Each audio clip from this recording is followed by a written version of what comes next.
É um prazer imenso ter essa chance, esta oportunidade de compartilhar com você o Evangelho.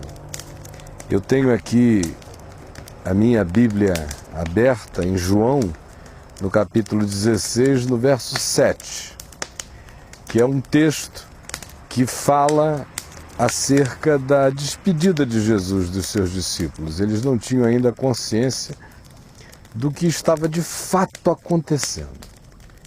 A maioria deles ainda pensava que uma reviravolta extraordinária estava prestes a acontecer.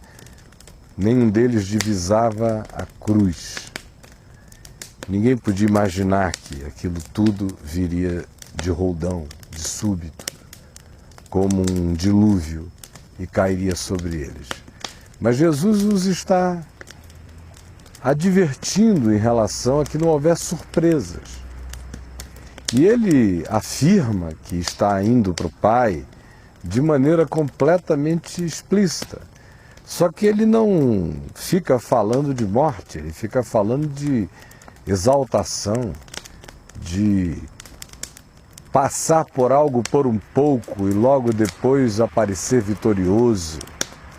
Ele está falando de outras realidades. É nesse contexto que eles acabam ouvindo tudo aquilo e não compreendendo. No entanto, uma nostalgia vai lhes abatendo o coração. No meio das coisas que Jesus diz a eles, ele diz esta que está aqui no capítulo 16, no verso 7. Convém-vos que eu vá, porque se eu não for, o Consolador não virá para vós outros. Se, porém, eu for, eu vô-lo enviarei.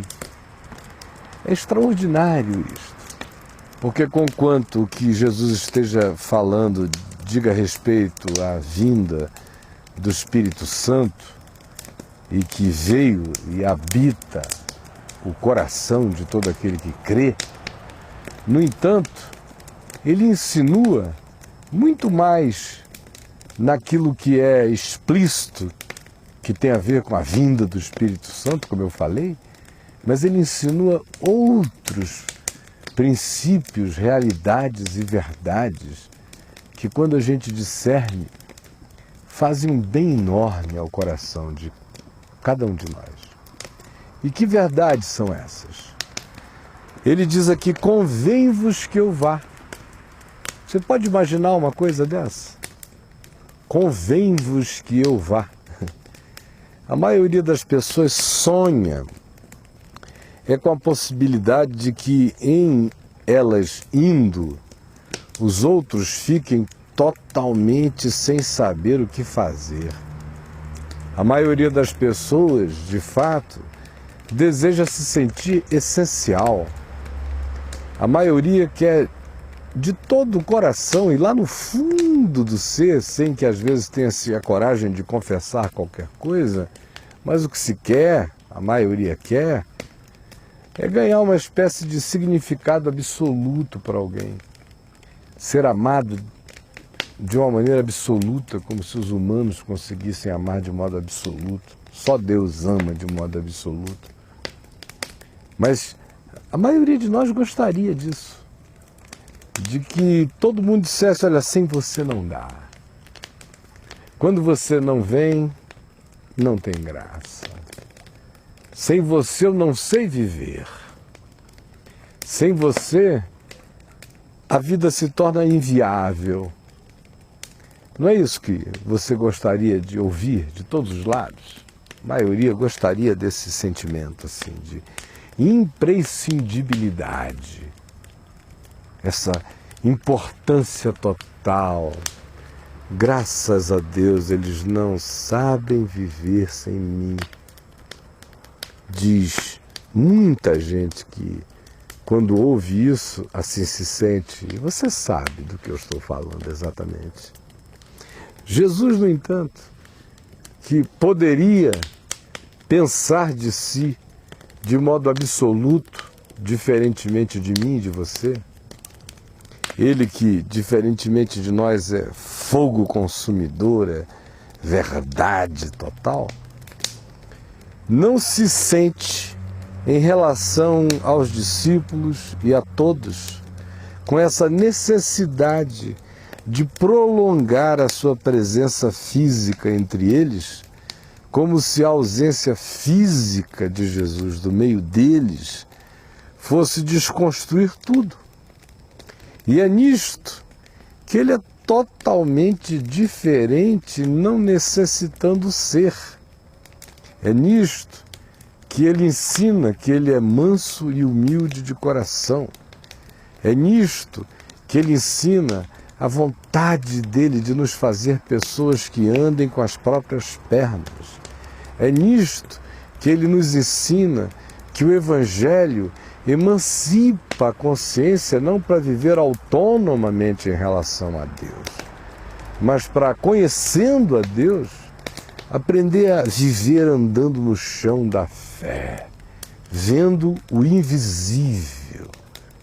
E com isto, ele nos ensina que o desejo dele é que todos nós cresçamos e que atinjamos maturidade e que aprendamos a confiança e que nós mesmos sejamos pessoas que não se sintam gloriadas e nem glorificadas e nem exaltadas quando os outros não souberem ir sem nós ou não puderem resistir nada sem a nossa presença.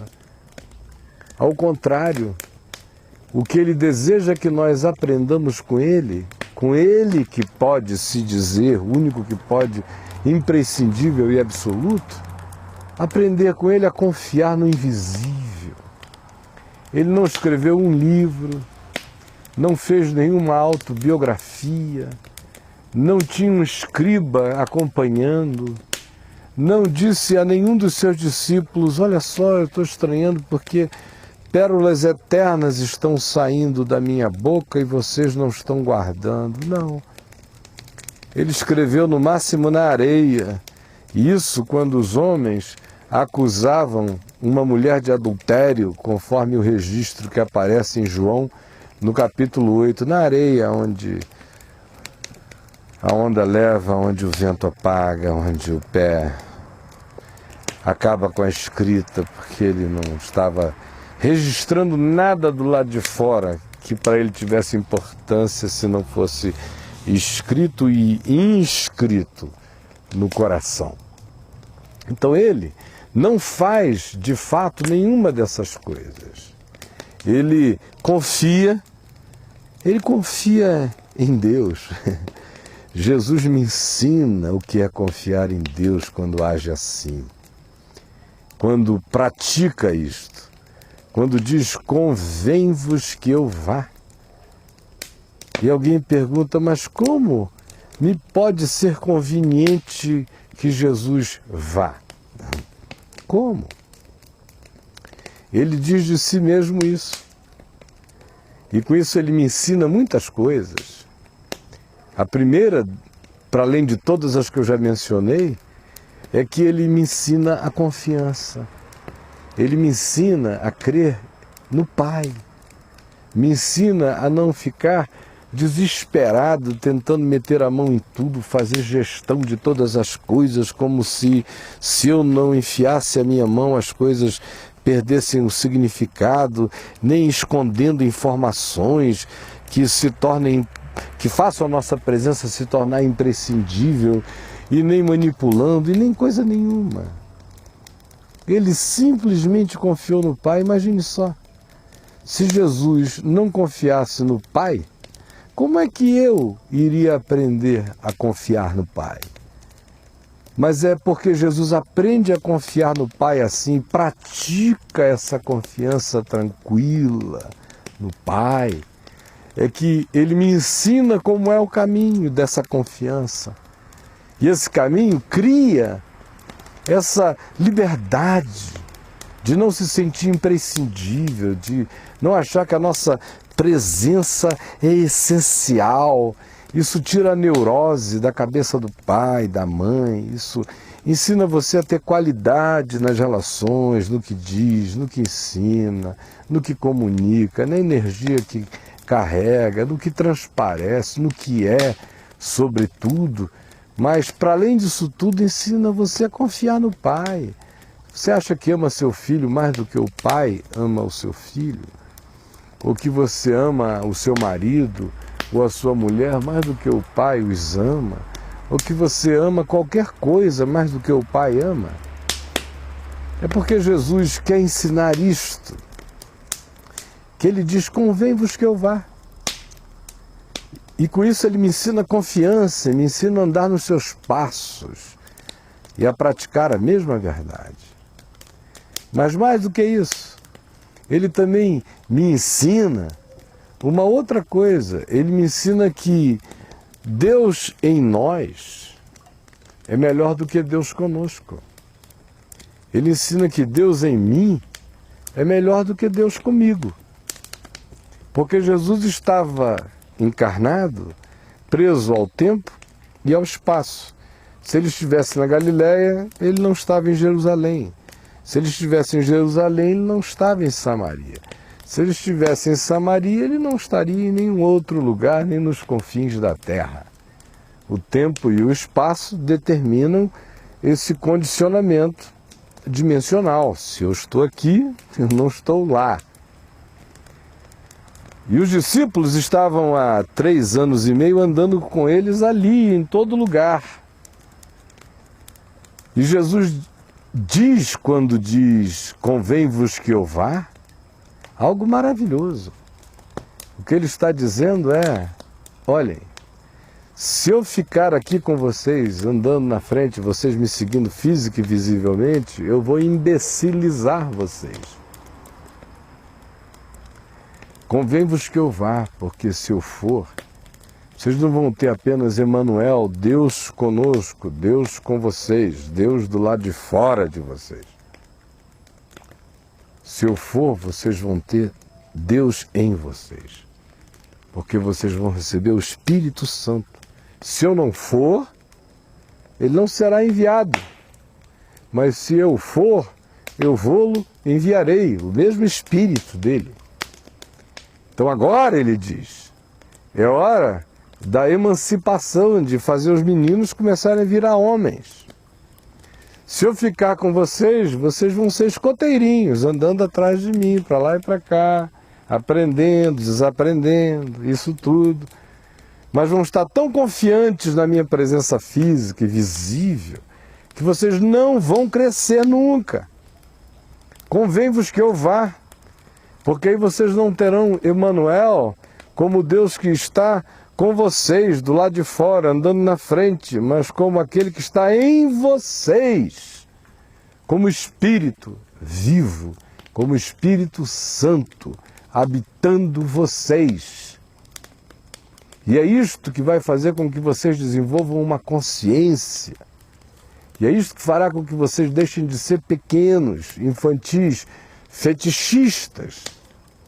Às vezes as pessoas me perguntam se eu não acho estranho que, em geral, quando uma pessoa se converte, encontra Jesus logo no início, nos primeiros anos, é justamente no período em que os grandes milagres acontecem, ela vê coisas extraordinárias sucederem, é quando o inusitado a visita toda hora, todo dia. Você já prestou atenção que com a maioria esmagadora das pessoas a experiência é essa?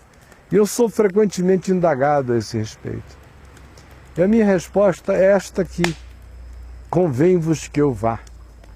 Ou seja, psicologicamente falando, quando a gente encontra Jesus pela fé, a experiência imediata dos primeiros tempos é quase tão tátil, é quase tão sensorial, embora não o seja, mas é assim que a pessoa se sente emulada, que a experiência dela vai sendo alimentada por essas manifestações intensas de milagres, de curas, de sinais extraordinários, da presença do misterioso de modo completamente poderoso, às vezes praticamente visível, ante os sentidos e as percepções da gente, que depois de um tempo a pessoa vai ter que, à semelhança daqueles primeiros discípulos, aprender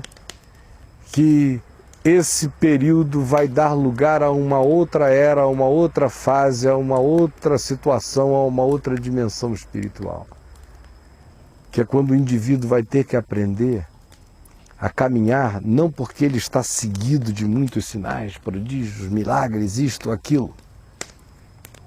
Porque parece que Deus propositalmente faz uma suspensão dessas coisas para ver se o indivíduo aprende a andar pela fé e não pelo que ele vê. E se ele aprende não apenas a crer porque ele viu, mas ele aprende a crer porque Deus é fiel e porque o Espírito Santo dentro dele agora testifica que a palavra de Deus é verdadeira.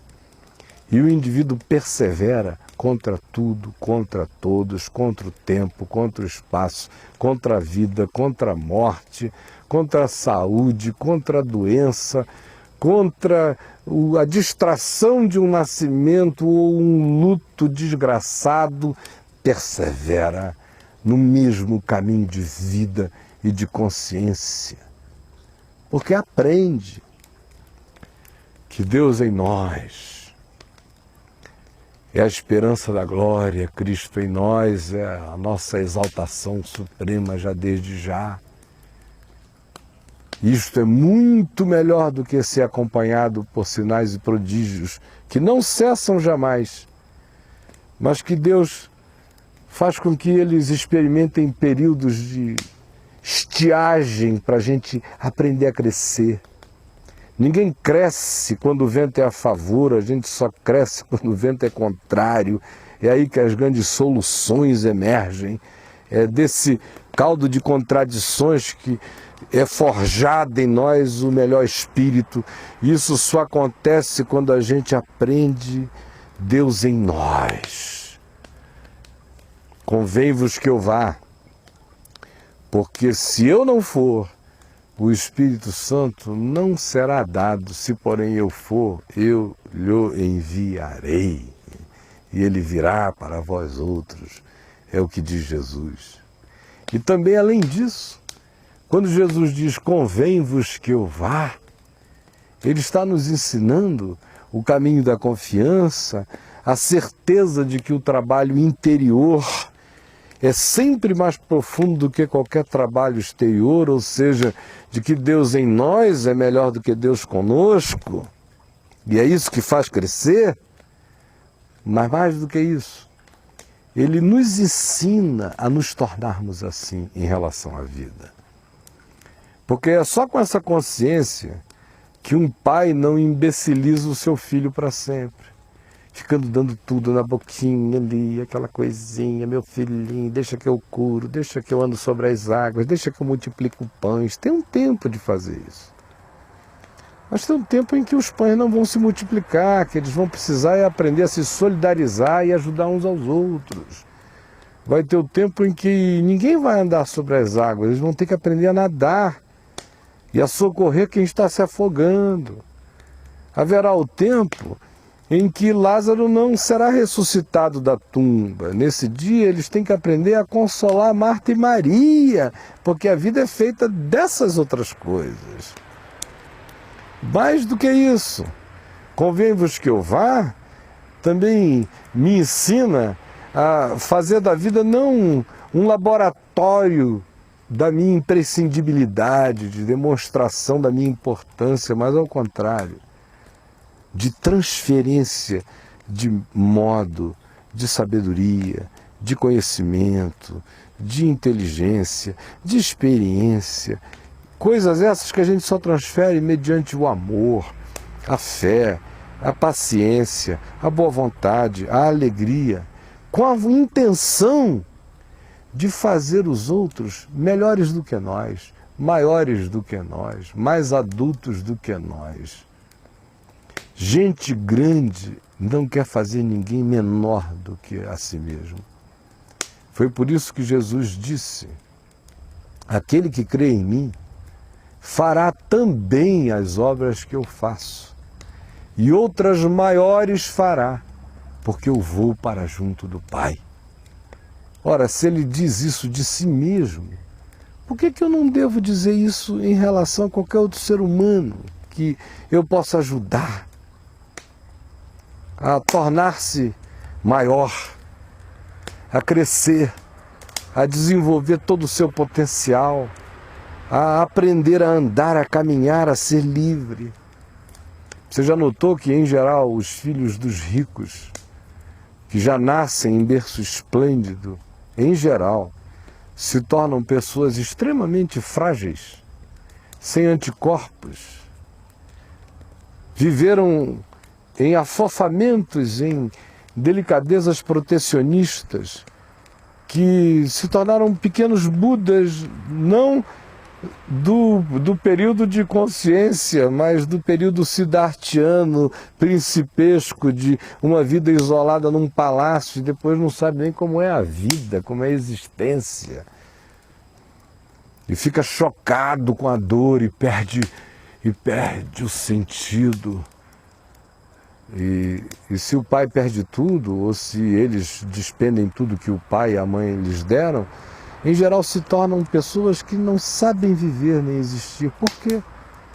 Porque ali houve um pai que não disse convém-vos que eu vá, que não começou a botar responsabilidades. Há uma expressão em inglês que diz: even the eagles need a push.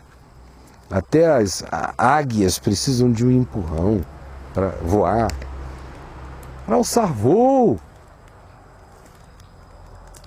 Quanto mais seu filho, sua filha, aqueles que estão com você, é vontade de Deus no Evangelho que a gente ajude as pessoas a crescerem, a melhorarem.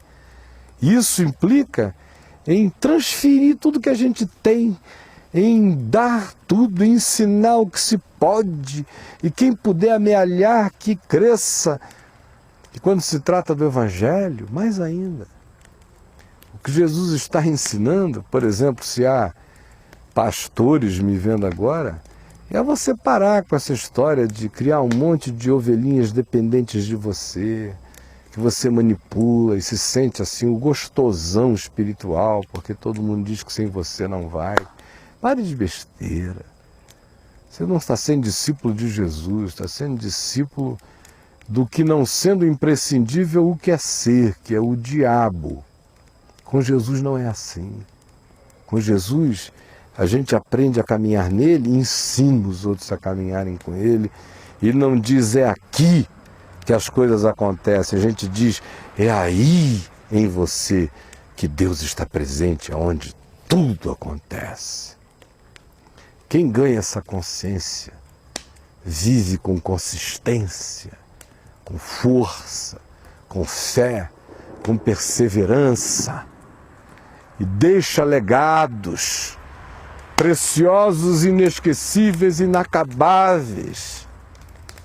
Porque é assim que Deus vai construindo colunas permanentes. É quando a gente vai erigindo essa verdade de Deus na nossa vida e transferindo para a vida de outros, sem querer que nós mesmos sejamos os detentores da imprescindibilidade. Olha, talvez você esteja aí me ouvindo dizendo: por que esse cara vem à televisão falar essas coisas? Por que ele não fica dizendo logo o tempo todo que Jesus morreu na cruz para nos salvar e que se eu não for para a igreja eu estou perdido?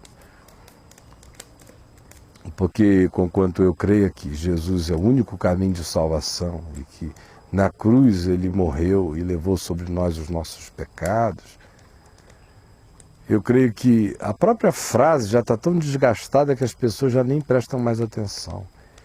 O que eu estou tentando fazer é simplesmente anunciar a você o conteúdo do Evangelho. Assim você fica sabendo quem é Jesus, ao invés de ficar sabendo, ou supostamente crendo que sabe, o que é a igreja. Eu não estou aqui para pregar igreja. Eu estou aqui apenas para falar de Jesus. Senhor Jesus, eu quero pedir que Tu visites todas as pessoas que deram ouvidos à Tua palavra agora e a entenderam. E aqueles que não a entenderam, permite que o Teu Espírito as ilumine, que elas compreendam. Eu quero rogar que cada uma tenha aprendido pela fé qual é o bem do Evangelho para as vidas delas. Por favor, faz isso agora.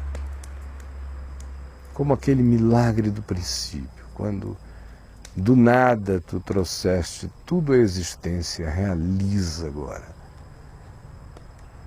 a mesma criação divina, produzindo no coração de cada um aquilo que não existe, mas que pela Tua palavra Tu chamas agora à existência.